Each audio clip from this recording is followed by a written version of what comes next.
안녕하세요. 성공예감 이대호입니다.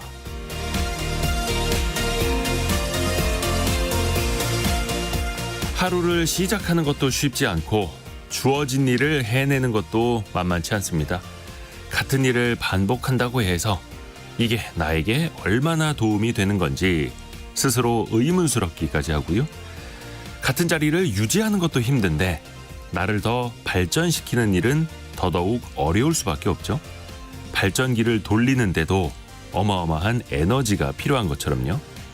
하지만 그만큼 에너지를 쏟아 넣은 대가와 결과는 나에게 분명히 돌아올 겁니다. 이창호 구단은 이렇게 말했죠. 노력을 이기는 재능은 없고 노력을 외면하는 결과도 없다. 노력은 배신하지 않는다고 하죠. 오늘도 우직하게 한 걸음 더 나아가는 여러분을 응원합니다. 성공예감 이대호입니다. 같이 출발하시죠.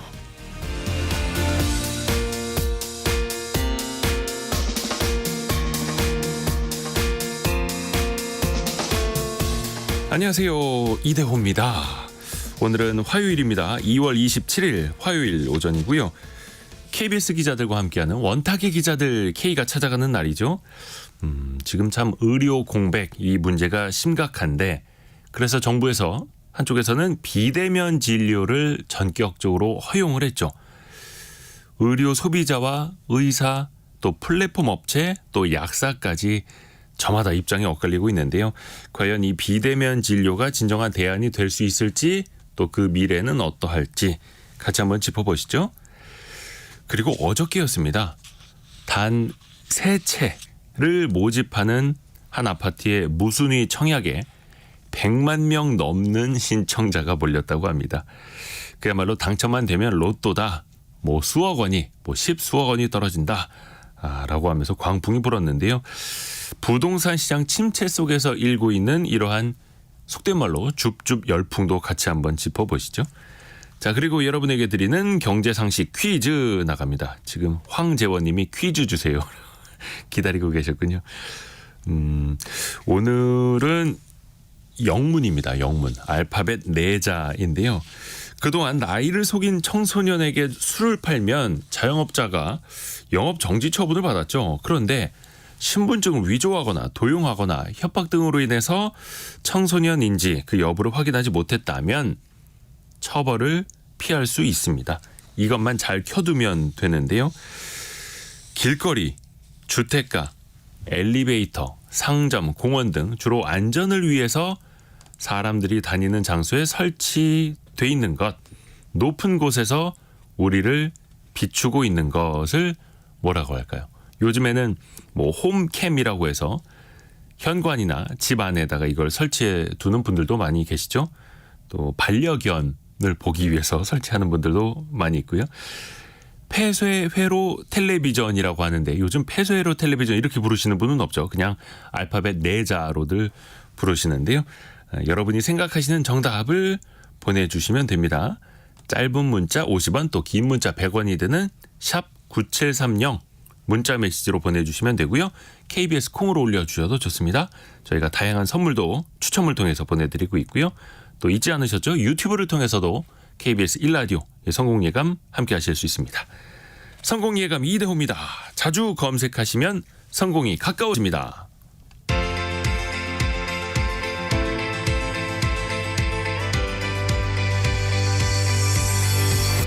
KBS 1라디오 성공예감 이대호입니다.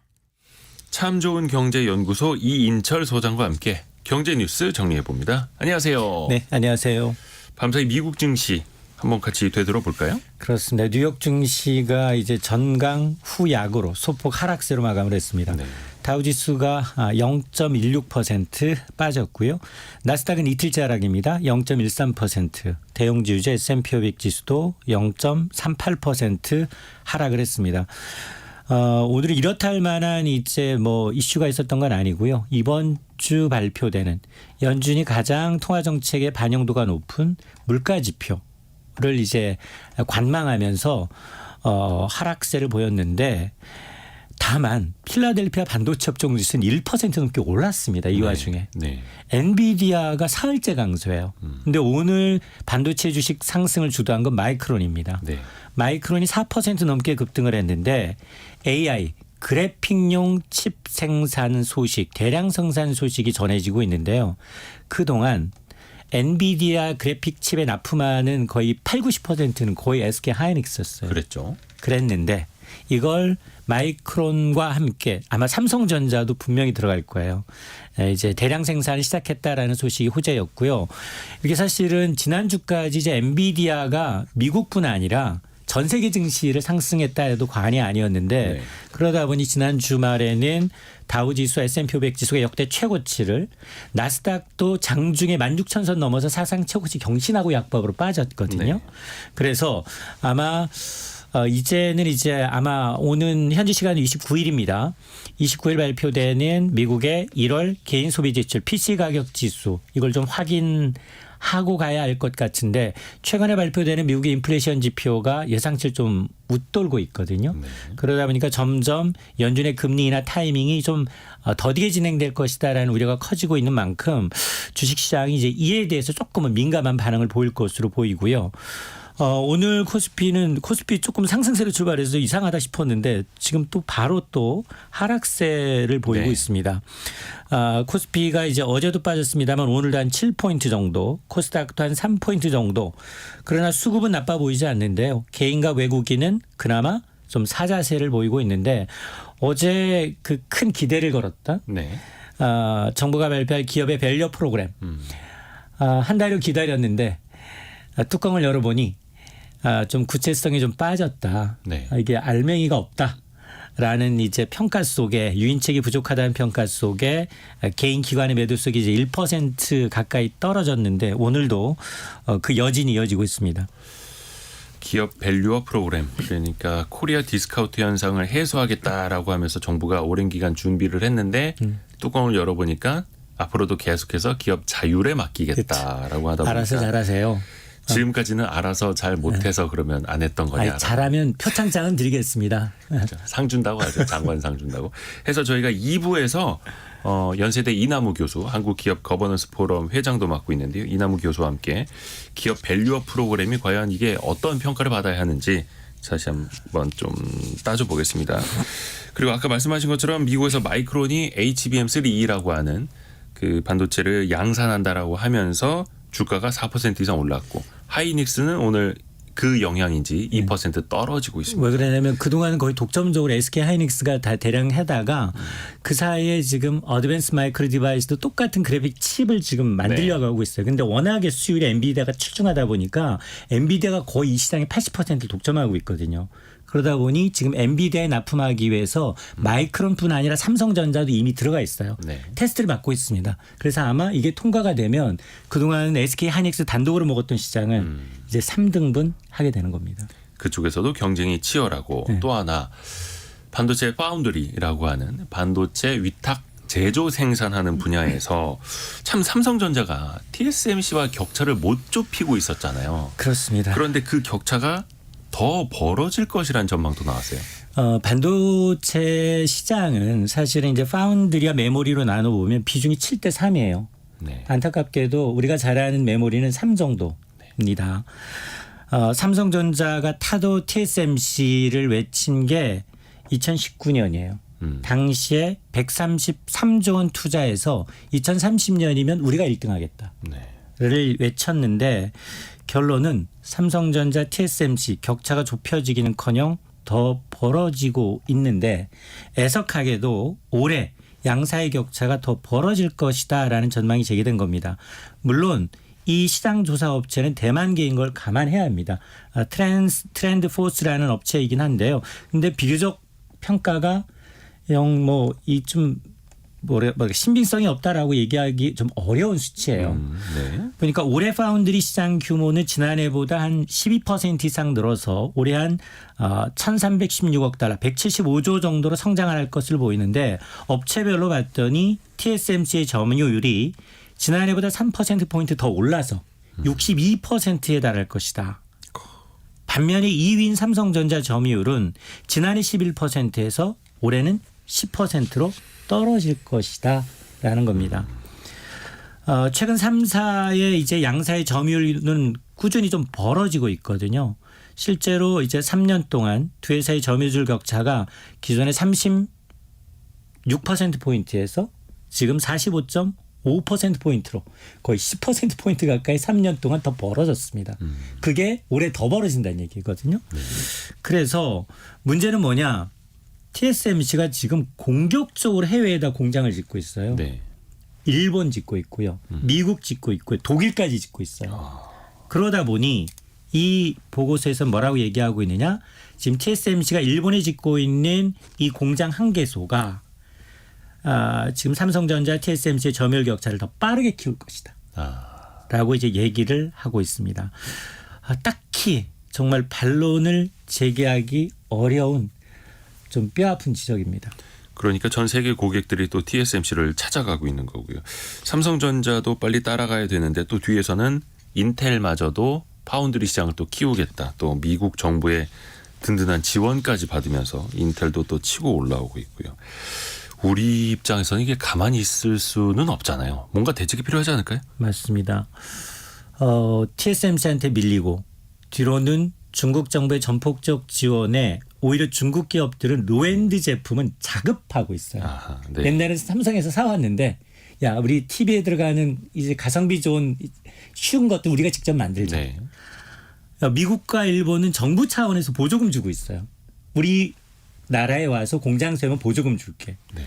그런데 한국 반도체 기업은 사면 초과입니다. 사실 뭐 기술적 측면에서 정부의 정책적 측면에서 모두 경쟁국에 밀리고 있는데요. 그래서 정부와 반도체 기업들이 어제 한 자리에 모였습니다. 경쟁력 강화 방안을 모색했는데 어제 간담회는 이제 최근 글로벌 반도체 시장의 경쟁이 격화되면서 과연 우리 국내 반도체 산업에 어떤 영향을 주고 있는지 진단하고요. 대응책 논의하기 위한 자리였습니다.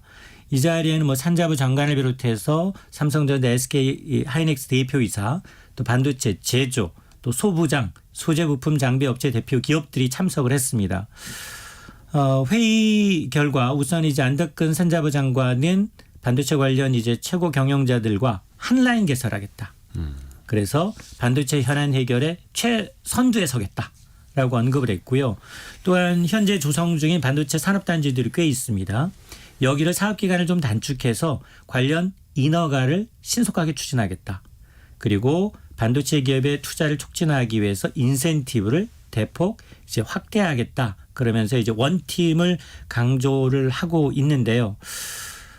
늦었지만 이게 좀 중단 없이 좀 꾸준히 정말로 이제 우리가 이제 TSMC나 아니면 경쟁국들을 좀 따돌릴 수 있는 다시 한번 이제 입지를 굳힐 수 있는 계기가 좀 됐으면 좋겠습니다.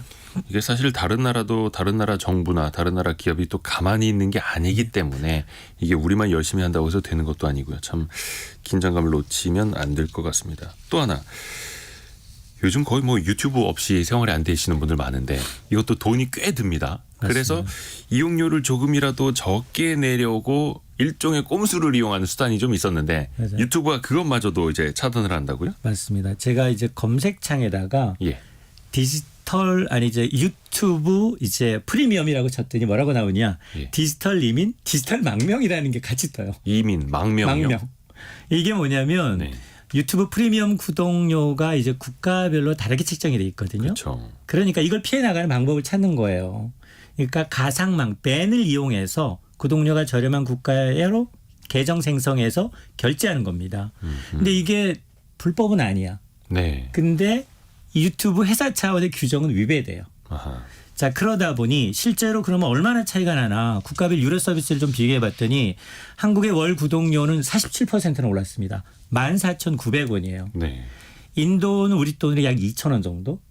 이게 나이지리아는 1,000원 정도. 이집트가 3,000원 정도. 뭐 소득 수준을 반영했다라고 하지만 구독료가 우리가 너무 많이 차이 나잖아요. 그러게요. 좀 차이가 많이 나네요. 그렇습니다. 그러다 보니 이제 구독료가 낮은 국가 IP로 변경해서 위치를 속이는 방식으로 구독료 부담을 줄여왔는데 네. 유튜브가 이것마저도 단속하겠다는 겁니다. 그래서 구독을 등록한 국가에서 6개월 이상 떠나 있다라고 하면 아예 구독을 정지시키겠다라고 가이드를 안내를 한 겁니다. 물론 뭐 이것도 피해갈 방법이 없는 건 아니에요. 그럼에도 불구하고 왜 한국만 역차별하느냐. 요금 자체가 이제 비싼 것도 많고 그다음에 단일 요금제거든요.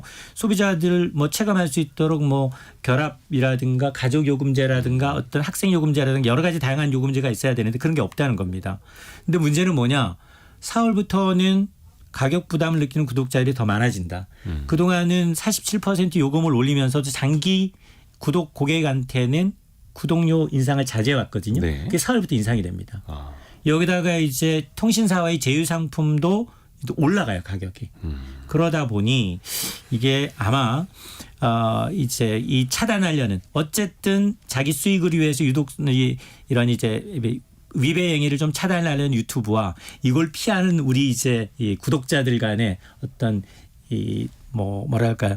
기싸움이라고 할까요? 그렇죠. 예? 굉장히 좀 이어질 것으로 보입니다. 이게 그 유료로 구독을 하지 않으면 무료로도 이용할 수 있는데 그러려면 이제 광고를 광고 보고 많이 봐야 되고 그 저장도 안 되고 여러 가지 이제 그 앞에 붙는 광고도 또 많아져요. 이 채널 운영자 크리에이터들이 원치 않아도 광고가 또 붙는 경우가 생겨나고요. 딱 보고 싶을 때 끊어버려요.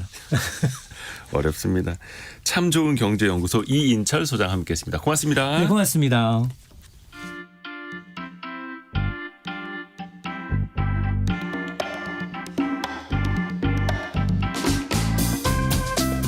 지금 여러분께서는 KBS 일라디오 성공예감 이대호입니다를 듣고 계십니다. 참여해주신 여러분께는 추첨을 통해 아름다운 식탁창조 주비푸드에서 자연에서 갈아 만든 생와사비를, 쉽고 빠른 판촉물 제작 시너지 기프트에서 대용량 에어프라이어를, 그리고 성공예감에서 준비한 커피 쿠폰을 보내드립니다. 당첨자는 성공예감 이대호입니다 홈페이지에서 확인하세요. 원탁의 기자들 K 함께 만나보시죠. KBS 서영민, 박혜진, 장혁진 기자 함께합니다. 안녕하세요. 안녕하세요. 세 분은 요즘에 건강하시죠? 네, 건강해야죠. 요즘 건강합니다. 아프면 안 됩니다. 그런 얘기 많이 하시더라고요. 진짜 병원 갈 일 생기면 안 된다고. 저희가 첫 번째로 지금 의료 공백 또 비대면 진료 관련해서 좀 이야기를 해볼 텐데요. 의사들의 지금 집단 행동이 일주일을 넘고 있죠? 네. 지금 그렇죠. 상황이 뭔가 개선되는 건 아직 나타나질 않고 있고요. 네, 일단 뭐 제가 상황을 먼저 정리드리면 예. 지금 복지부가 지금 의사 집단 행동 피해 신고 센터를 운영하고 있는데 네. 그 23일 기준으로 이제 사직서 제출한 전공의가 1만 명. 10,000명. 그 이제 주요 이제 100개 수련 병원 소속 전체 전공의의 이제 80%가 넘는 숫자라고 합니다. 그러니까 이렇게 전공의들이 자리를 비우니까 예. 그럼 이제 이 자리를 이제 의대를 졸업한 이제 인턴 의사들이 채워야 되는데 예. 이 이제 인턴 의사들은 임용 포기를 또 하고 있어요. 그러니까 지금 이제 서울 시내 주요 병원들의 예비 인턴들의 90% 정도가 이제 수련 계약서 서명을 지금 거부하고 있다고 합니다. 그러니까 뭐 의료 공백이 점점 이제 커지는 상황이고 어제 대전에서 이제 심정지 상태의 80대가 이제 응급실을 헤매다가 이제 사망 판정을 받았는데 아직까지 이게 근데 뭐 응급실 뺑뺑이 때문에 뭐 사망했는지는 정확하게 파악이 된 것 같지는 않아요. 그래서 네. 정부가 오늘 아침에도 이제 현장 조사를 하겠다고 밝혔는데 여하간 이제 좀 남은 이제 의료진들도 좀 피로가 누적되고 있는 상황이라고 하겠습니다. 그렇죠. 지금 또 현장을 잘 지키고 계시는 의사 선생님들은 더 힘들어지는 상황일 테니까요. 이게 좀 해소가 돼야 되는데 정부가 그어놓은 마지노선이 이제 얼마 안 남지 않았나요? 네, 어제 이제 정부가 29일까지 현장 복귀해 달라. 이때까지 돌아오면 법적 책임 안 묻겠다. 이틀 남았습니다. 네, 그렇죠. 대신에 뭐 3월부터는 이 미복귀자에 대해서 좀 법과 원칙에 따라서 최소 3개월의 면허 정지 처분을 하고 뭐 네. 수사 기소 등 사법 절차 진행이 불가피하다고 했어요. 근데 이렇게만 얘기를 한 게 아니라 네. 동시에 사실 대화도 제안을 했습니다. 이 대표성 있는 협의체, 그러니까 뭐 병원이나 개원이, 전공의 이렇게 다 같이 좀 아우를 수 있는 이런 구성으로 이 협의체를 만들어서 정원을 포함해서 모든 의제로 대화하자. 그러니까 대화도 하자가 제안을 하고 최후 통첩까지 한 거죠. 근데 29일까지는 네. 좀 아무래도 화해하는 게 쉽지는 않을 것 같아요. 왜냐면은 일단 지금 의협에서 3월 3일에 지금 여의도에서 지금 총 걸기 대회를 열겠다고 한 상황이거든요. 네. 그리고 이제 지금 이제 전임 의들이 예. 이제 전공의들의 지금 의료 공백을 채워주고 있는데 네. 이 전임 의들의 계약이 2월 말에 종료가 되는 분들이 많대요. 1년 단위로 계약을 하다 보니까 네.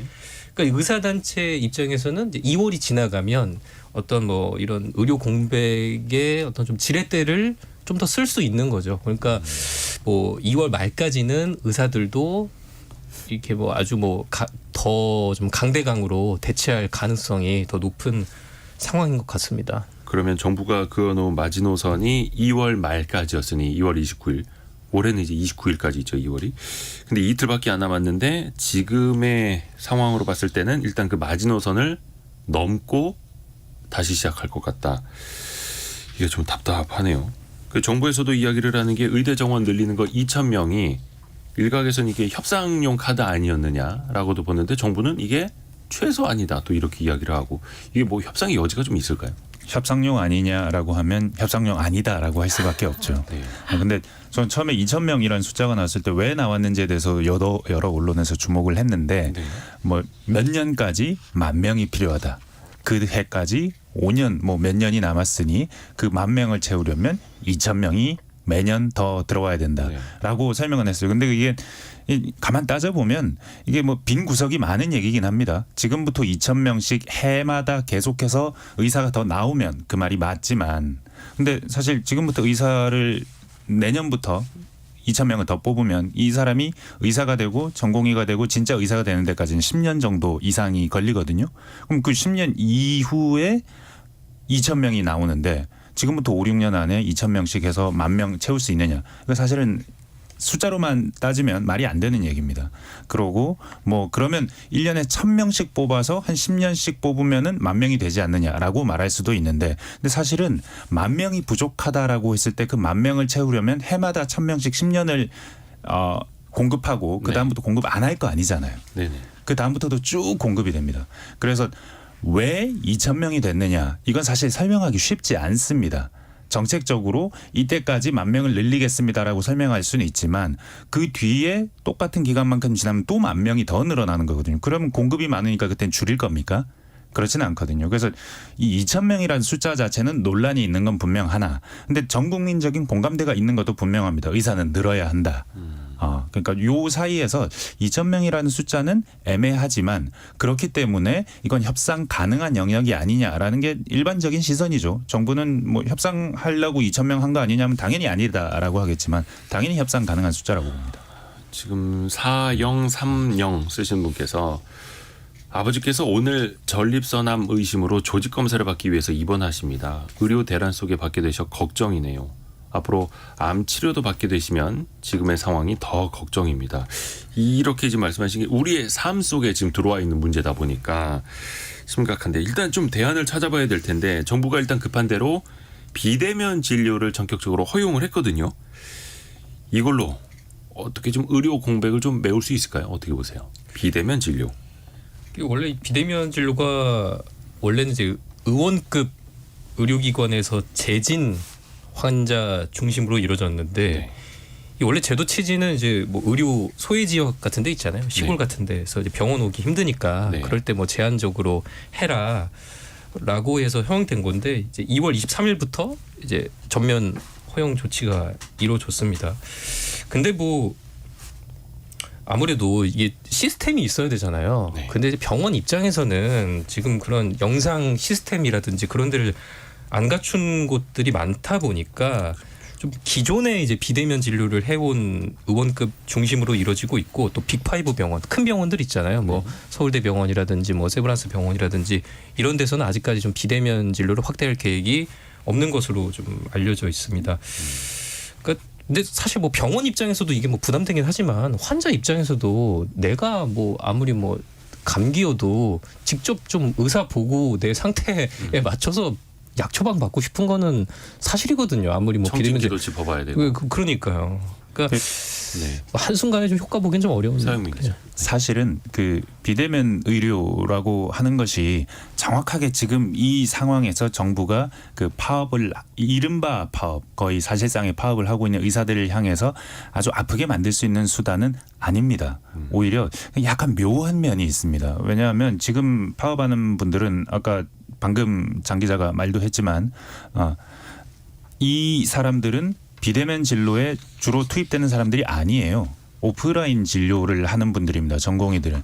사실은 비대면 진료 같은 게 피해를 주는 그러니까 이게 비대면 진료를 하면 아픈 사람들은 의원급 병원의 의원 의사들입니다.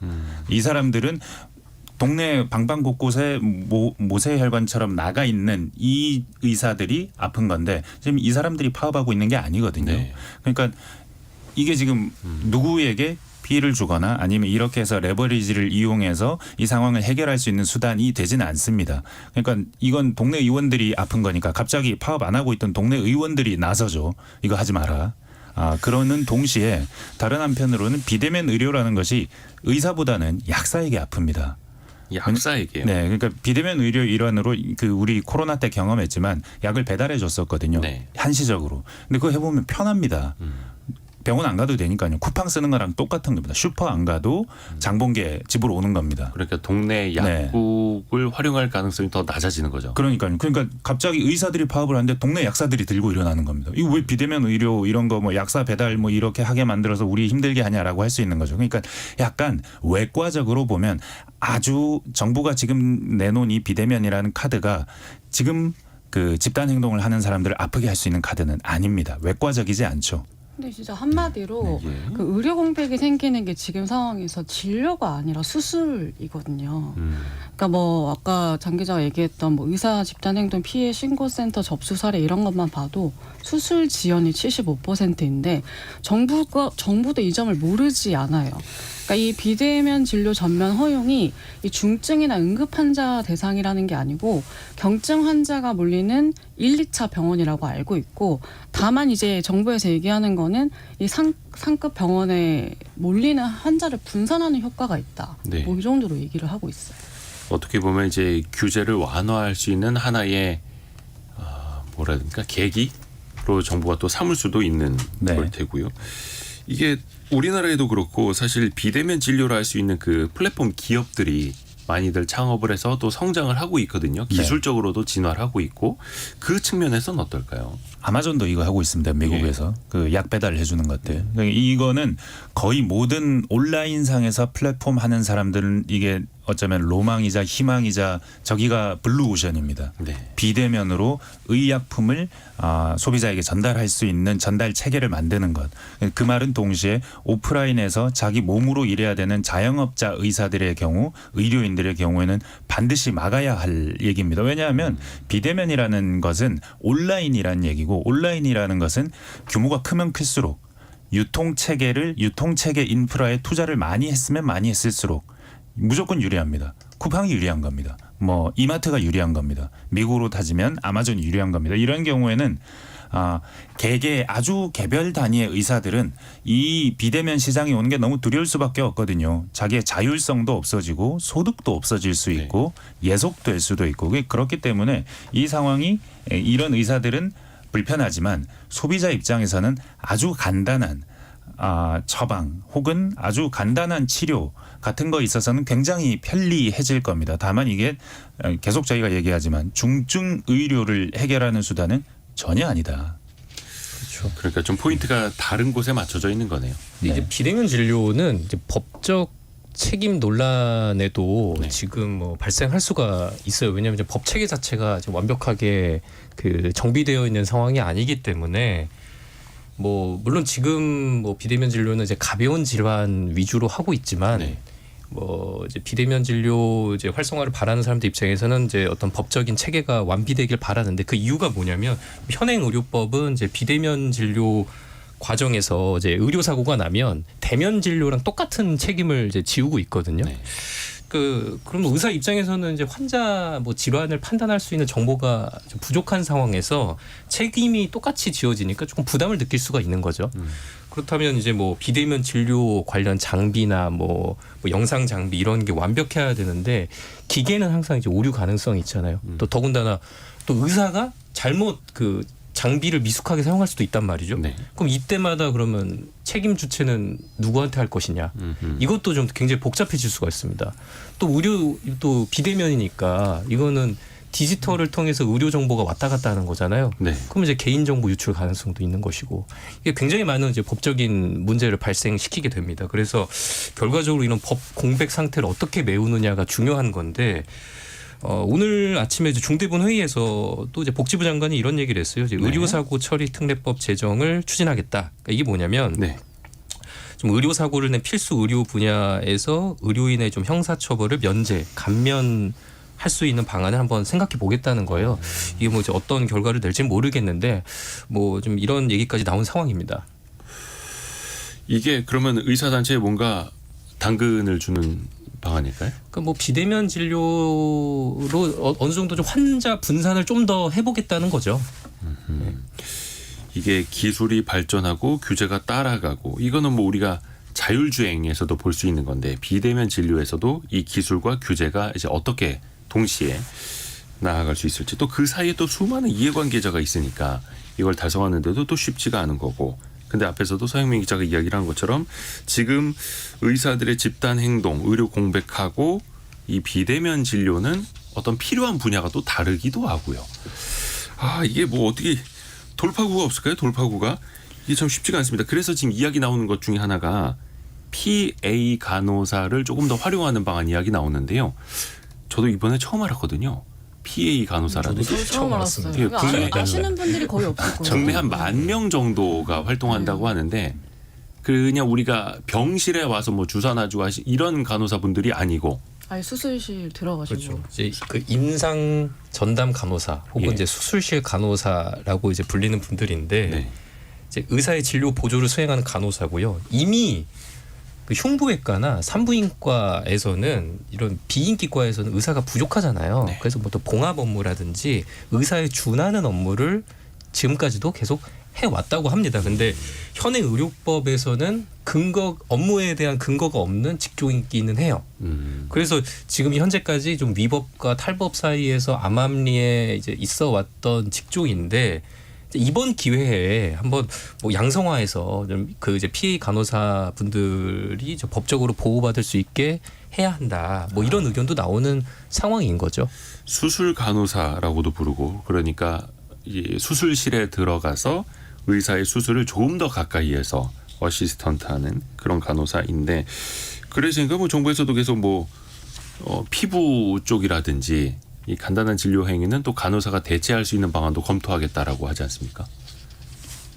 이것 또한 뭐라고 됩니까? 좀 이제 대체 방안을 계속해서 정부가 마련을 해놓는 그런 수순일 수도 있겠고요. 강대강 대치로 가고 있으니 이 상황이 어떻게 풀릴지 알 수 없으니 정부는 그래서 지금 상황을 어떻게든 조금 완화시킬 수 있는 방법이 뭐가 있느냐 하니까 비대면도 가지고 오고 PA 간호사도 가지고 오고 계속 대책을 세워놓는 거죠. 대책은 반드시 필요하고 가장 중요한 것은 이 대책 전에 좀 합의라고 말하는 게 좀 이상합니다. 왜냐하면 우리 국민들은 모두 의사가 더 많아지길 원하고 있어요. 예. 뭐 여기에 이론이 없습니다. 그래서 의대 증원 아니면 의사 증원 자체는 정해진 길이고 가야 될 길인데 3년 전에 갔어야 될 길인데 그때도 반발해서 못 갔던 길일 뿐 가야 될 길인 건 분명한데 근데 어떻게 하면 의료 공백 없이 갈 수 있느냐를 고민을 해야 하는 거죠. 근데 의료 공백 없이 가는 길이 이렇게 무슨 대책을 내놓는 게 아니고 의사들의 반발을 좀 최소화하면서 아니면 좀 합의 가능할 수 있는 어떤 수준을 찾는 것일 겁니다.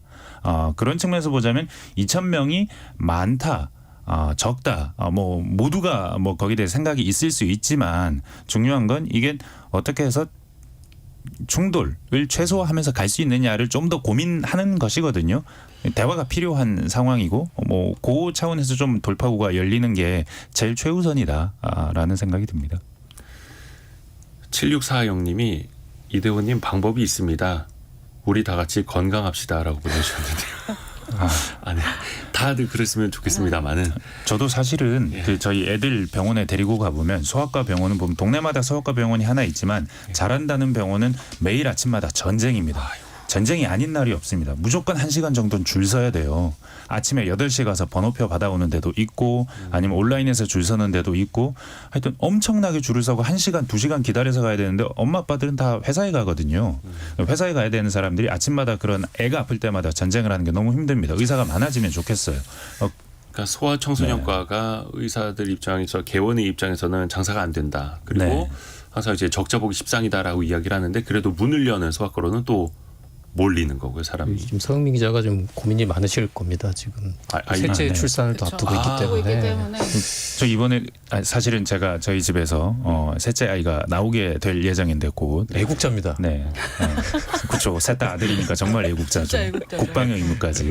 근데 문제가 이 딱 의료 공백이 생길 수 있다 그러니까 내 병원은부터 생각하게 되더라고요. 근데 저는 다행히 대학병원은 다니지 않기 때문에 당장은 이 그 영향력 바깥에 있어서 다행이긴 한데 근데 사실 가장 중요한 게 의료이기 때문에 요거 잘 해결해야 되는데 좀 근본적으로 볼 필요도 있어요. 사실은 지금 이렇게 의사라는 그 부족한 저수지에 의사라는 숫자를 붙겠다는 건데 사실은 문제가 생기는 것, 그 물이 새고 있는 곳은 모든 의료가 아닙니다. 필수 의료 일수로 그렇죠. 물이 새고 있고 왜냐하면 돈이 안 되기 때문 쉽게 말하면 돈이 안 되기 때문이에요. 다들 피부과하고 돈 되는 과하고 이러고 있기 때문인데 이런 근본적인 구조 해결도 분명히 우리가 귀를 기울여야 되는데 이거보다는 지금 이쪽에서 네.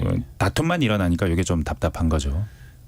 조금 전에도 문자 메시지로 온 것처럼 우리 모두가 일단 건강해야 되겠고 그리고 정부와 의사단체는 양보와 타협 정신을 조금 보여줬으면 좋겠고요. 자, 경제상식 퀴즈 한 번 더 내드리고 두 번째 이슈로 넘어갈게요. 오늘 경제상식 퀴즈의 정답은 알파벳 4자입니다. 알파벳 4자. 골목길이나 도로, 가게 등 높은 곳에 설치되어 있는 이것을 말하는데요. 한국인터넷진흥원에 따르면요. 21년도 기준으로 우리나라에 설치된 이것이 1,600만 대라고 합니다. 그 이후에 더 많이 늘었을 텐데요. 앞으로 자영업자들도 이걸 켜두면 청소년에게 속아서 술을 팔았더라도 이걸 증빙해서 영업 정지를 피할 수 있게 됩니다. 보안용 감시 카메라를 뜻하는데요. 또 이게 좋은 곳에 쓰이기도 하고요. 저희 스튜디오에도 몇 대입니까 이게? 엄청 많은데? 6대인가요? 예, 6대가 설치돼 있어서 이걸 통해서 지금 KBS 콩과 유튜브를 통해 저희 스튜디오가 나가고 있기도 합니다. 정답도 많이 보내주시고 의견도 많이 보내주시는데요. 한봉섭님이 우리는 하루에 여기에 몇 번이나 찍힐까요? 라는 또 물음도 던져주셨고요. 짧은 문자 50원, 긴 문자 100원이 드는 샵 9730이나 KBS 콩으로 정답과 의견 많이 보내주세요. 오늘의 움직임에 주목하고 세상의 흐름을 놓치지 않습니다. 여러분의 내일을 응원하며 성공의 열쇠를 함께 찾아갑니다. 성공예감 이대호입니다. 자, 두 번째 이슈는 부동산과 청약 시장으로 가보겠습니다. 혹시 기자분들 어저께 이 아파트 속된 말로 줍줍 청약 도전하셨습니까? 했죠. 당연히 했죠. 당연히 했다. 또 저는 못했어요. 그거를 못했다고요? 저는 그 투기과열지구에서 최근 몇 년 동안 네. 그 당첨 이력이 있으면 재당첨 제한이 있습니다. 자영증 기자 혹시 당첨된? 근데 저는 좀 약간 분양가 높은 아파트 단지가 이제 청약이 돼서 그래서 지금 그 재당첨 제한에 걸려 있어서 저는 못했는데 그러니까 이 100만 명이 지금 참여한 이 로또판에 그렇죠. 제가 참여를 못했다니까요. 101만 명. 진짜 말 그대로 로또판이라고 이게 이제 나오기 전부터 소문이 나가지고 청약권 홈페이지 들어갔더니 접속 몰림. 그래서 뭐 한 5분에서 10분까지 기다리기도 했었어요. 그죠. 오전에는 막 그 네. 사이트에 사람이 너무 많이 몰려가지고요. 저는 오늘 그 이 주제로 얘기를 한다고 어젯밤에 한 밤 8시쯤 질문지가 나와서 질문지를 읽다가 이런 일이 있었네. 이제 나는 왜 뭐 못했을까? 출사를 앞두고 계시니까. 정말 네. 청렴한 분입니다. 나는 왜 이번에도 저는 안 못했을까? 청렴합니다. 근데 이게 사실 누구에게나 이게 기회가 있는 거기 때문에 사실 우선순위를 가지고 1순위 내에서 청약해서 그 경쟁률을 통과를 해서 더 높은 청약통장 점수를 가지고 분양에 이제 이른바 당첨된다는 거 정말 희박한 일이잖아요, 요즘에. 그래서 더더욱이 관심을 가졌던 거고 특히 이번에 나온 그 아파트는 단 3채가 나왔는데 이게 4년 전 분양가라면서요. 맞습니다. 그렇죠. 조금 뭐 서임 기자처럼 이 단지에 대해서 모르는 분들이 또 있을 수 아니요, 저 있으니까. 압니다. 여기 개포동에 있는 단지잖아요. 집에 있으신 분들은 여기 몰라요. 또 단지 조금 설명드리면 이제 네. 개포동 디퍼아라고 불리는 데인데 이제 구룡마을 이제 바로 건너편에 있는 단지예요. 여기가 네. 개포 주공 1단지를 재건축한 아파트입니다. 그래서 뭐 말씀하셨다시피 이제 2020년 분양가로 나왔기 때문에 굉장히 좀 그 부동산 가격이 엄청 이제 오르기 전 직전 가격이니까 뭐 난 지금 봤을 때는 나름대로 이제 합리적인 가격인 거고 또 이제 분양가 또 상한제도 적용이 안 되면서 실거주 의무도 없어요. 그래서 전세를 놓아서 들어갈 수 있으니까 그만큼 이제 이 이제 청약 신청자 입장에서는 굉장히 이제 매력적인 그런 이제 단지로 여겨졌던 거고요. 뭐 그 타입이 이제 3개가 나왔는데 3사형, 5구형, 134형 나왔는데 거의 이제 5구형의 경우는 시세 차익이 이제 7, 8억. 이제 132형은 20억 가까이 되니까 그래서 뭐 20억 로또 판이다. 이런 얘기가 나왔던 거죠.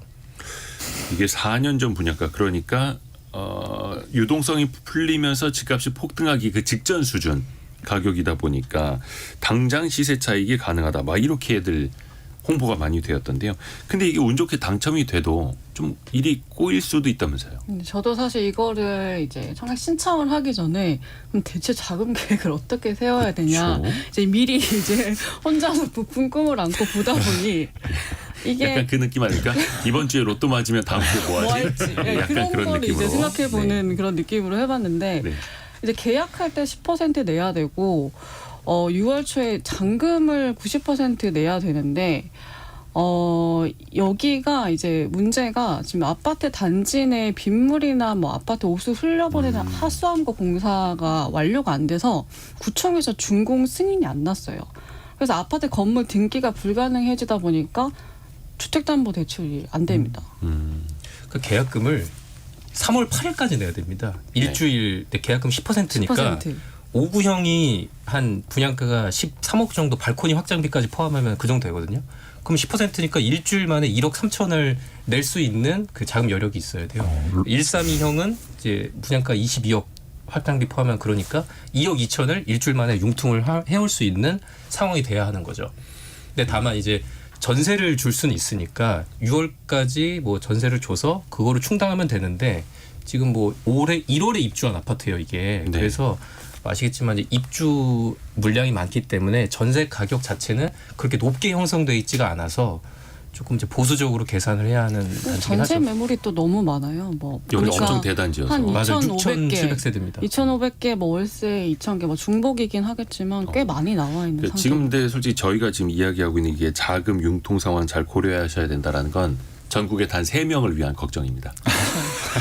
로또 당첨되셨을 때 이렇게 어떻게 하셔야 됩니다. 이런 하는 느낌. 이제 선당 후금이라고 하잖아요. 당첨되고 나서 이제 맞아요. 고민을 그런 하는 말이 거예요. 있죠. 네. 사실 뭐 이게 뭐 20억 로또고 뭐 7, 8 로또기 때문에 당첨이 되면은 사실 뭐 어떻게 해서라도 이거 돈은 끌어와야 되는 게 맞는 거죠. 사실 경제적으로 판단한다면. 그렇죠. 하여튼간 뭐 누가 되실지 모르겠습니다만 그 100만 대 3의 확률입니다. 어떤 집은 뭐 50만 대 1이라고 하고요. 경쟁률이. 아무튼 미리미리 축하드리고요. 아까 장혁진 기자가 저 2단지 모른다고 하셨는데요. 저 2단지 청약까지 생각했었던 사람. 예전에 4년 20년도에. 전에. 네. 저는 했습니다. 그때. 저는 이거 청약하고 싶어서 청약하는 날 들어갔는데 저는 사실 그 조금 평수가 있는 걸 하고 싶었거든요. 그걸 이렇게 클릭을 하니까 당신의 그 청약 통장 그 들어있는 금액으로는 이 단지를 지원할 수 없습니다라고 나오더라고요. 그래서 실패해서 그냥 청약을 안 했었던 기억이 납니다. 눈물이 앞을 가립니다. 근데 그 사실 단지입니다. 그래서 이제 그 허들도 없고 전세를 줄 수도 있고 뭐 이런 식으로 해서 큰 돈이 남는 거다라고 하니까 100만 명 이상이 뛰어들었던 거고요. 또 하나가 앞서 진행했던 서울 서초 지역에 있는 한 아파트 같은 경우에는 여긴 줍줍은 아니고 1순위 청약 평균 경쟁률이 442대 1이 나왔다고 합니다. 그리고 가장 많이 몰린 평형이 570대 1에 육박을 했다고요. 지금 부동산 시장 상황 많이 안 좋은 거 아닙니까? 여기는 어떻게 또 이런 일이 벌어질까요? 강남이니까요. 반포니까요. 예. 근데 사실은 워낙에 그 일반 분양 물량이 적기도 했고요. 왜냐하면 여기 재건축 단지이기 때문에 원래 집을 가지신 분들이 들어가는 곳이고 일반 분양이 적기도 했는데 사실은 이 다른 곳들은 청약시장, 그 부동산 시장이 안 좋다고들 하지만 강남은 상대적으로 좀 나은 편이기도 하고 지금의 이 강남이 규제 지역이기 때문에 분상제, 분양가 상한제 적용되는 지역이어서 분양가를 일정 수준 이상으로 올릴 수 없어요. 그렇기 때문에 주변 시세보다 훨씬 싼 가격의 분양가가 형성되기 때문에 그런 측면이 있는데 말씀하신 다른 지역들, 분양 안 된다고 하는 지역들은 지금 분양가가 많이 올라간 측면 이 하나 있습니다. 왜냐하면 건축비가 올랐기 때문에 분양가를 더 많이 올렸다는 측면이 하나 있고 다른 하나는 그쪽 지역들은 강남과 달리 집값이 꽤 조정을 받은 지역이다. 그래서 분양가와 주변 집값 사이에 갭이 크지 않다. 혹은 분양가가 더 비싼 곳도 있습니다. 그렇게 되면 분양이 안 되는 거죠. 근데 여기 같은 경우에는 59제곱미터 그러니까 한 15평, 16평 정도 되는 집이 분양가가 17억 원. 인데도 400대 500대 1의 경쟁률이 또 나오는 거고요. 이야, 대단합니다. 이게 결국은 시장도 부동산 시장도 계속해서 양극화로 갈 수밖에 없다라는 거고 근데 또 이렇게 사람들이 몰리는 집은 양극화의 상단은 또 몇 개 없는 거고요. 그렇죠?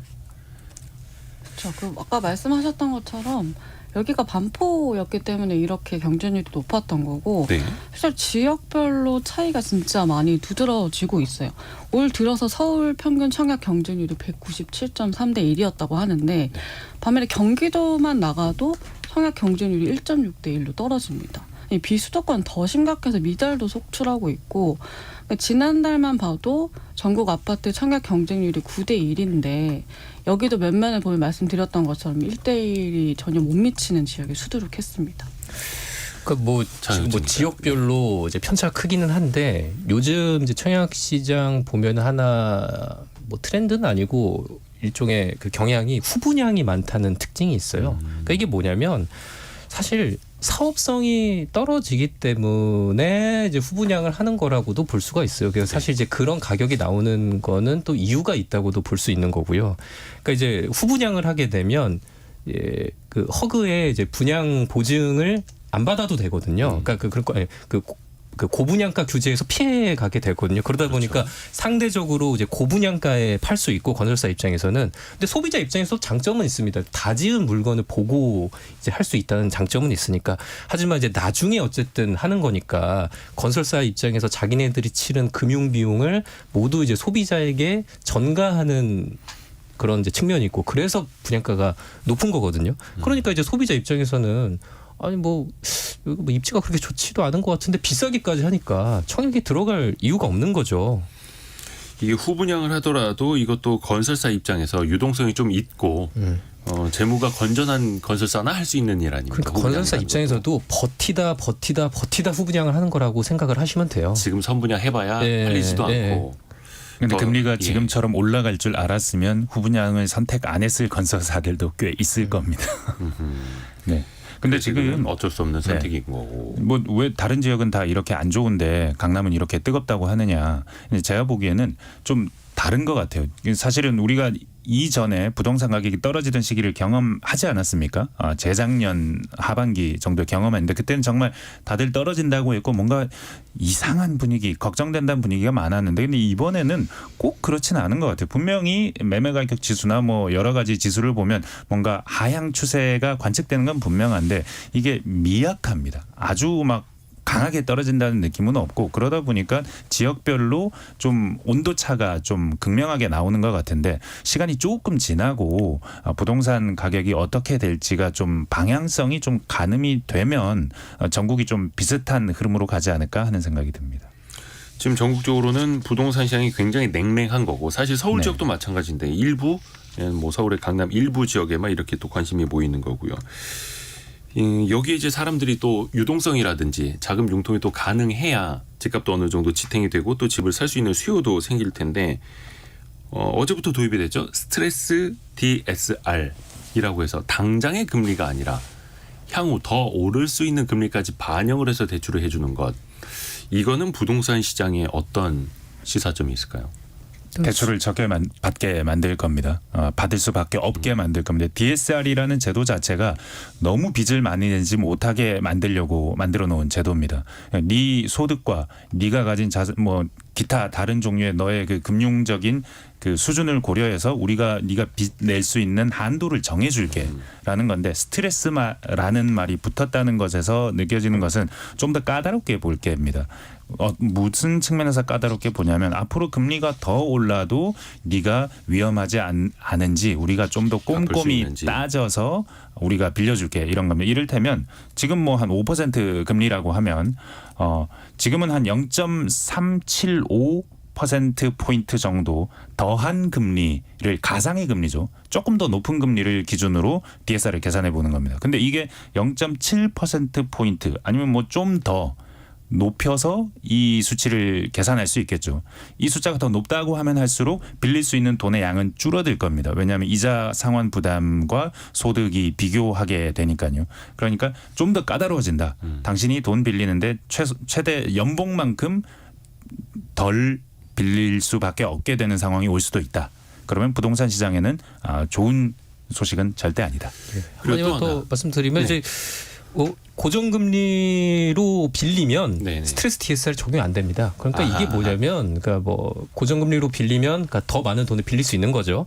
그러니까 이제 금융당국이 고정금리로 그 소비자들이 고정금리로 빌려라 이렇게 좀 유도하는 측면이 있는 거예요. 이제 왜냐하면 이제 그 금융당국 입장에서는 고정금리 채권이 많아져야 그 리스크 관리에는 편하거든요. 그래서 미국에서는 이제 고정금리 이런 대출이 많은 이유도 이제 그런 이유인데, 근데 이제 소비자 입장에서는 뭐 이제 좀 마무리를 그렇죠. 해야 예, 돼서. 좀 어렵죠. 이 고정금리가 왜냐면 지금 금리 고점이니까요. 네. KBS 서영민, 장혁진, 박혜진 기자와 함께 원탁의 기자들 K 함께했습니다. 고맙습니다. 감사합니다. 저희가 2부에서는요 어제 정부가 발표한 코리아 밸류어 프로그램 기업의 저평가 현상을 좀 해소해 보겠다라는 정책이 나오긴 했는데 증시는 많이 실망하면서 빠졌었죠. 그 대안은 뭐가 될지 한국기업 거버넌스 포럼의 이남우 회장과 꼼꼼히 한번 따져보겠습니다.